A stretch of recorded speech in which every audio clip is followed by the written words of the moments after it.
Well, hello everybody. I want to welcome everybody to my channel. The ones that have subscribed, hi. And the newcomers to my channel, I want to wish a warm welcome. Today is going to be a rather lengthy video because I have a lot of subjects that I want to cover. And today we are talking about my personal beliefs, and I hope everybody will listen carefully about how I came about believing what I believe. Uh, Today, the subject matter is going to be how to become a pagan, choosing your path, why paganism, what is paganism, how was I attracted to it, how to incorporate it into your daily life. And from paganism, I went on to Wicca, which is basically a turn-of-the-century religion that was started under the umbrella of paganism. Wicca is what I practice, and we're going to discuss the Wiccan calendar, and we're going to discuss a little bit. I don't really like to talk about religion that much, but we're going to have to cover a little bit of it because of my past evolving from the Roman Catholic Church to Protestantism, and then to Mormonism, and finally I reached my final destination, which is paganism, which is an all-natural religion. Now, my story time, this video is related to the fact of who I am as a man today, why I believe things the way they are, and it all started when I was a very, very young boy. I was under the influence of my grandmother, my German grandmother, which I called Oma. Oma pretty much raised me in my early years. So there was a lot of influence of her life came into my life. She taught me a lot of things. She took the time out to explain things to me when I was real small. Uh, she uh, she always used to go out and take these daily walks, and I was born in a small town in Bavaria, which had huge forests.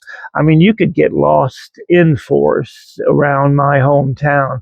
It was just everything was blanketed with thick forest growth. So my grandmother used to always take me. She used to pack a lunch, and we would get our backpacks, and we would spend the whole day walking in the forest and discovering how nature was such an involvement in my life. We would take these routes in these forests, and she would point out all the different herbs that were growing wild. She would point out the trees, the different trees, and the animals that lived in the forest.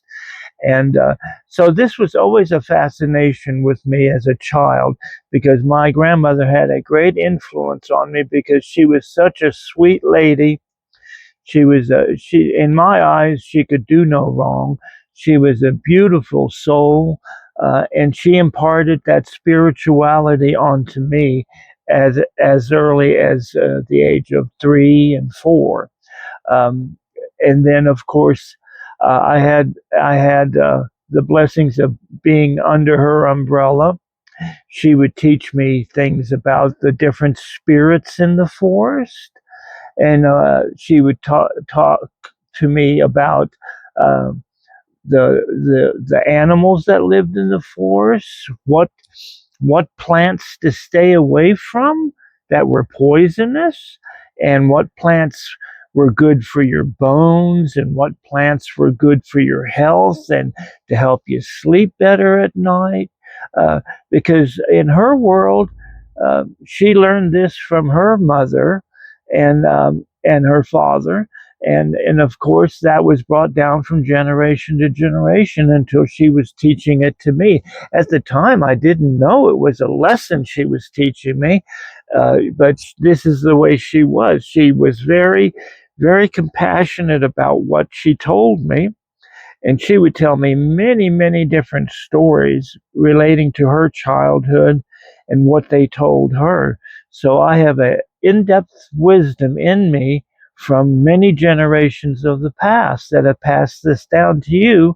And this is why I am doing these videos, because I'm passing my knowledge down to you now. Hopefully you will listen. Hopefully you will take a few little notes along the way, and hopefully it will inspire you to get out in the woods and see the world as human nature. This is one of the great things about being born into this world, is to always learn, always seek knowledge wherever you can. And it will guide you along your path that you're going on, and eventually you'll get to the right path that you're supposed to be on.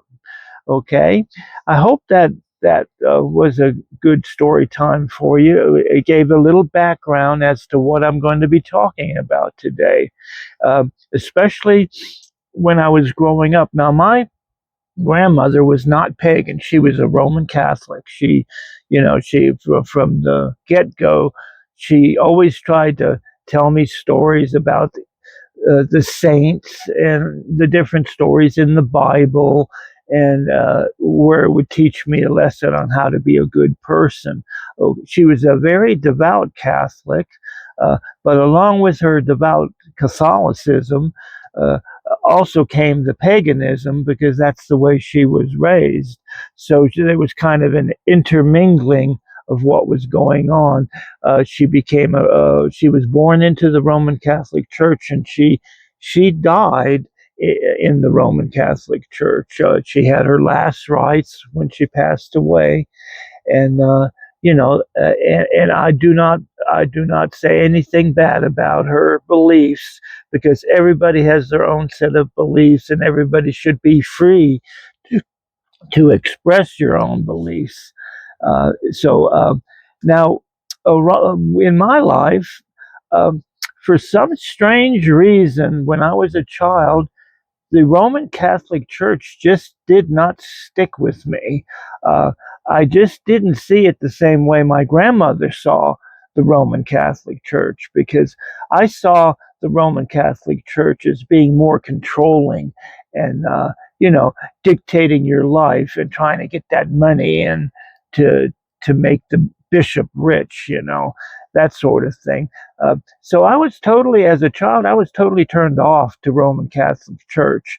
Uh, I didn't believe in it, because what I saw in the Roman Catholic Church is that they stole everything from paganism.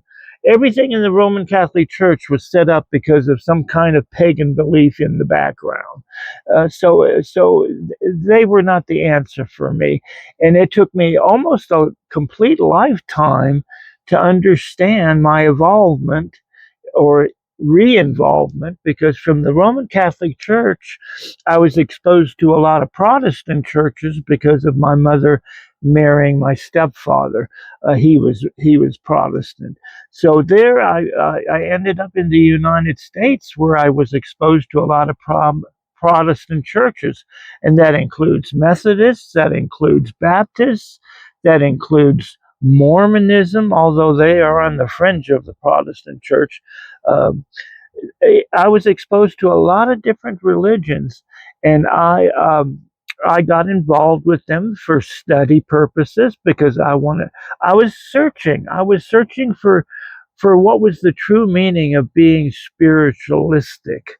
Uh, my spirituality was so strong that I studied all these different religions, and I came to one conclusion.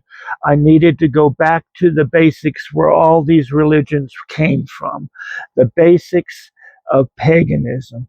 because that is where the true spirituality resides in my life. These are my views, and I just want to share them with you so you understand where I'm coming from in a lot of my broadcasts. Because all of my broadcasts are always geared towards spirituality and how to make your world a better world to live in, how you can get along with your neighbors better, how you can be more healthy, how you can be more joyous and happy, and trying to struggle through all the stresses of life that comes your way. This is my ultimate, what you would call mission in life, is to wake people up and show them the correct path to go.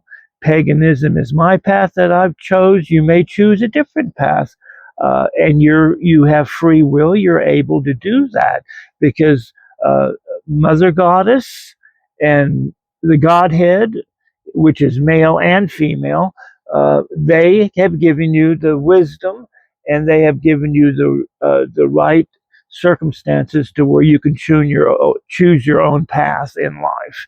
And my path happens to be paganism. Now, paganism is a very earthbound religion. It's a very natural religion. We believe in nature. We believe in being in tune with vibrations of the earth. We believe in so many different beautiful things, and I am so excited to share those things with you. Uh, why was I attracted to it? Because of my grandmother. She exposed me to uh, the art of living within nature, living a very simplistic life, uh, loving thy neighbor. It's sharing a little bit of the Christianity in the mission, along with, because before these in Christianity, what they taught. Uh, was all basically coming from the paganistic beliefs that were there at the time before Christianity was there. Uh, we believe in an earth-based culture. You know, we believe in growing our own foods, staying healthy. We believe in our herbs, growing herbs to stay healthy. We also believe in the natural processes. We have we have in our society what we call it. Here, let me give you a picture of it. It sort of looks like this, and it's sort of like a wheel with a star in the inside of it, and it's divided up into sections of different times of the year. And we we start out basically in February is the first time that we start out with what we call Imbolc or Imbolic, February 1st. Then we go into the Easter season, which the Christians, you know, created the bunny rabbit and all that, even though the bunny rabbit comes from pagan beliefs. It's called Astara, and it happens around March 21st, which is just now coming up. Uh, Astara is sort of like the spring celebration, the Easter celebration, and then it goes into Beltane, May 1st, which is in May. Beltane is, you know, when they put out the maypoles in European countries, and they have the bright ribbons coming down, and they dance around a maypole. That is Beltane.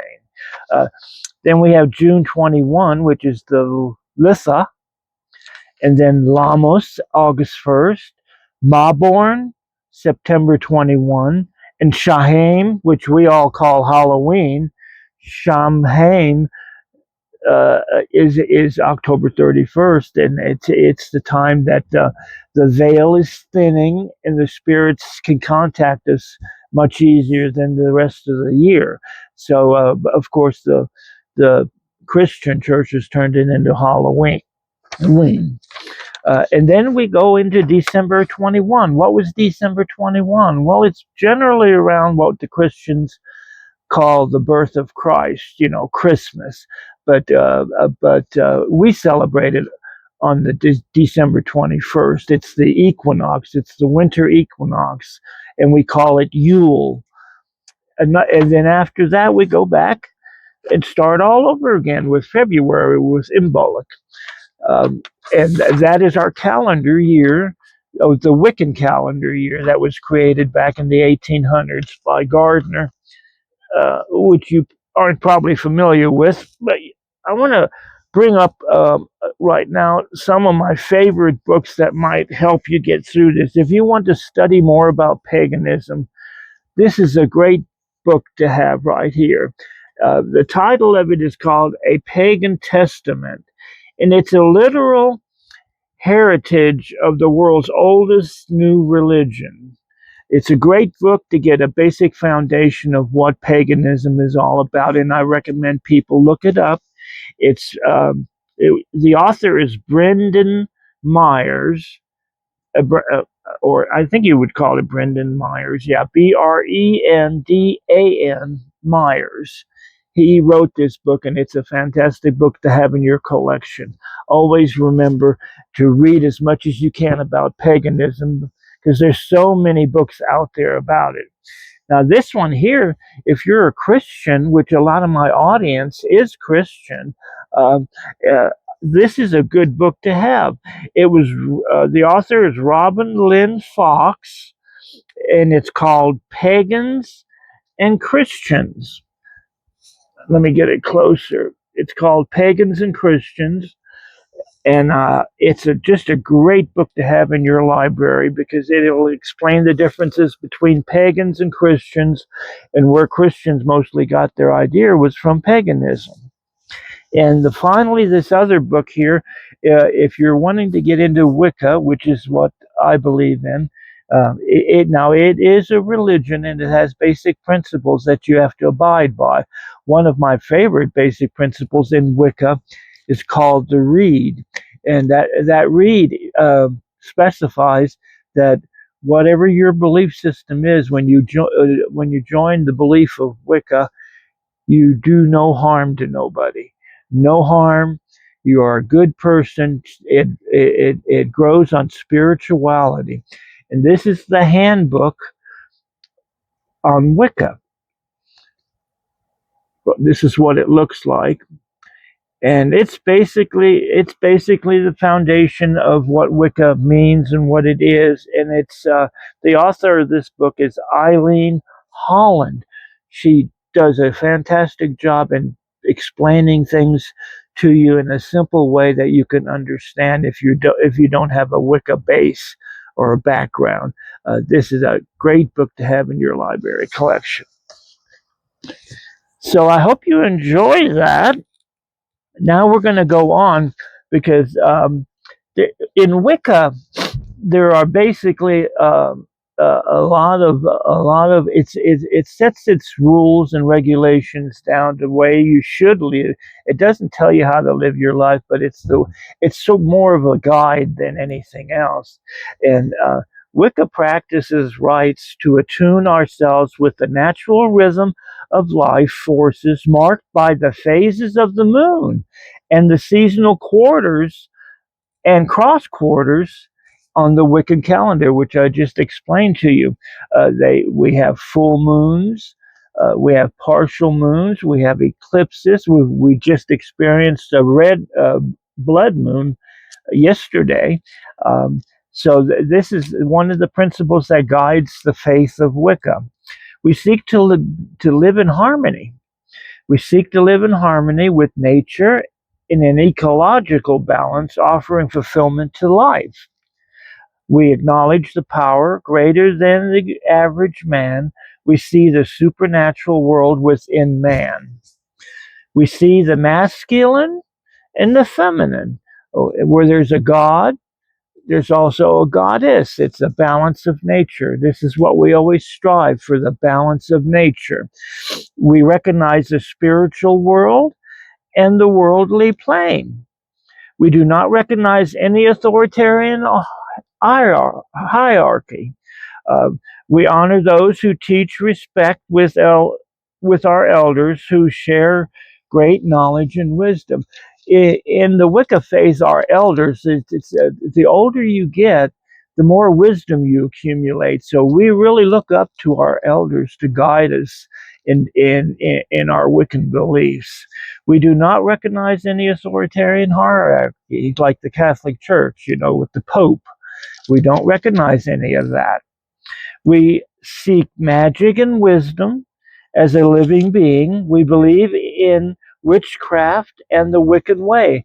Uh, Now, when I mention witchcraft, don't get all flustered because uh, studying witchcraft is an honor. It's a good thing. It's not a negative thing. What Hollywood is made of it. We do. All this witch burning and all these evil demons and stuff that Hollywood portrays just to make a buck. This is not Wicca. We don't acknowledge a devil. We don't believe in a devil. We won't acknowledge it.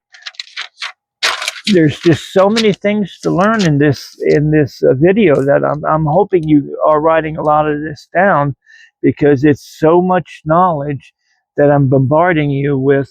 I hope you will forgive me for doing this today, because this is going to be a lengthy one.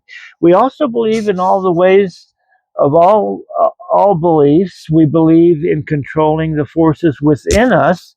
Life is made possible to live wisely and no harm to none, in harmony with nature always. That is the basic principles of Wicca. We are in harmony with nature and we harm none. We do not recognize any concept of evil, nor do we worship or any so-called devil or Satan. This is not even in our vocabulary to do that. It just doesn't exist to us.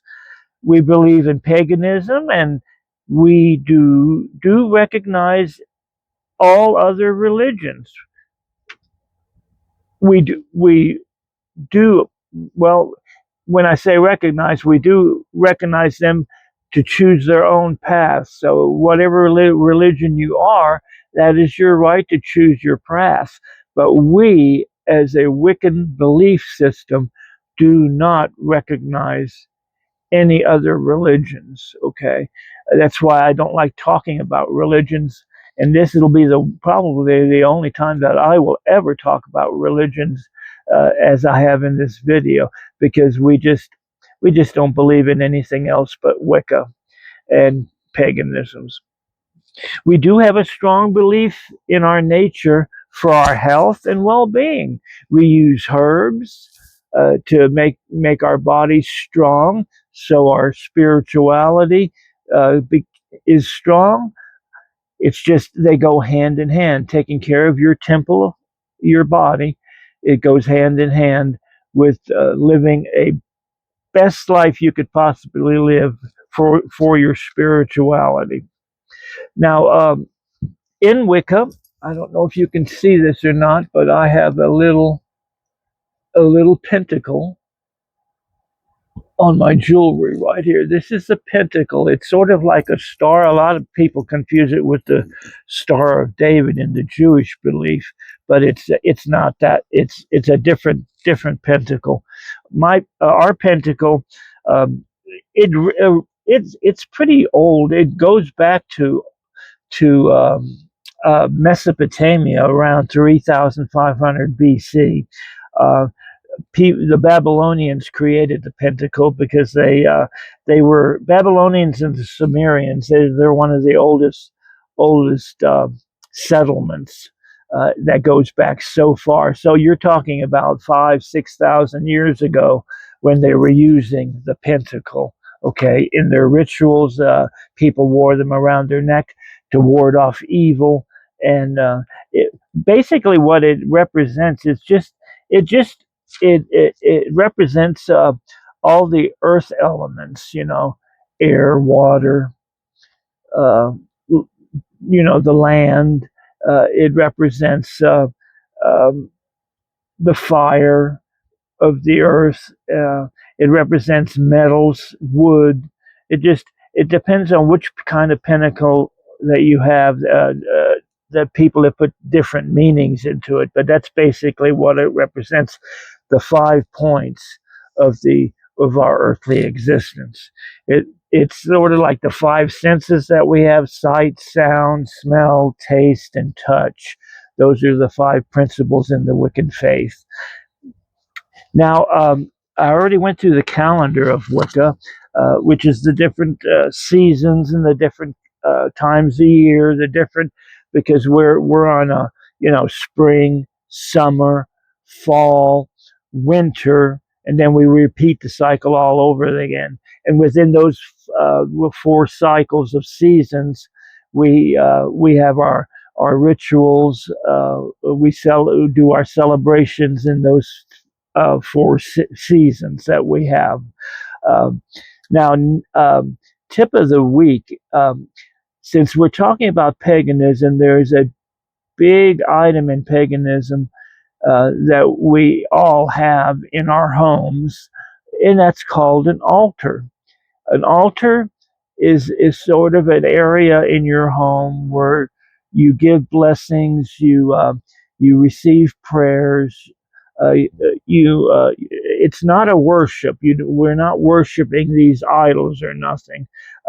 They are just representations to help us concentrate and motivate us to say our prayers and go through our rituals and our different seasons. And every Wiccan should have an altar in their home.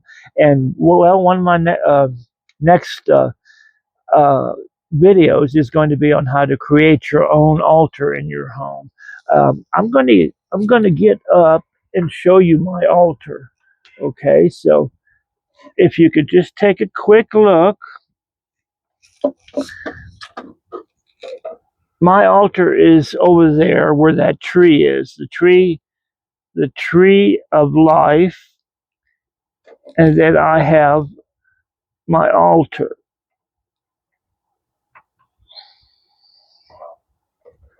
Let me get a good shot of it. There's my altar. And like I said, everybody in their homes should have an altar. There's just no way of getting around it. You need an altar in your home. So I would encourage you to create your own space, your own altar in your home. If you're really serious about incorporating paganism, subscribe to my channel. Always remember, like, share, comment, and subscribe, because I will be going in depth into different subject matters: how to create your altar, uh, how to create your herb gardens, how to live a better life, staying within your budget so you can get through these hard times we're experiencing. And it just goes on and on and on. I have several new videos coming out, and I hope you will stay with me. It is so important. Always leave a comment if you have a prayer request, because I do. Usually, there's 2 full moons in the month, and I do prayer requests for those 2 days out of the month, where I um, take the prayer request, write it down, and then fold it up and put it in my container until the next moon. And when that next moon comes up, I make a special effort to go outside and put it in my container that I have outside. And then I light it and add sage. I put a little sage on it and add as the fire burns, the smoke comes and it goes into the heavens with those prayers. It's a very important belief in my belief system. Now, current events. There's just so many things going on right now with my current events that I don't want to repeat a lot of it. We are in very challenging times, and we're living in a very challenging society. I mean, there are people moving away from the United States just to get away from what's happening in our country. And to me, that sounds very cowardly to run away. I am an American. Although I was not born in this country, I became naturalized through my mother, and I became an American citizen. And I am so proud to be an American because I can practice my beliefs in this United States of America. That's one of the founding principles of our forefathers, that you have a right to religion. You have a right to believe what you want to believe. So I am a proud American. I would never leave this country. I will stick by it thick and thin, and it's just one of those things. I want to bring up a current in my current events thing. I was just thinking hard of what to talk about, and since we are going through hard times and struggles, a lot of people are struggling right now because they're losing their jobs.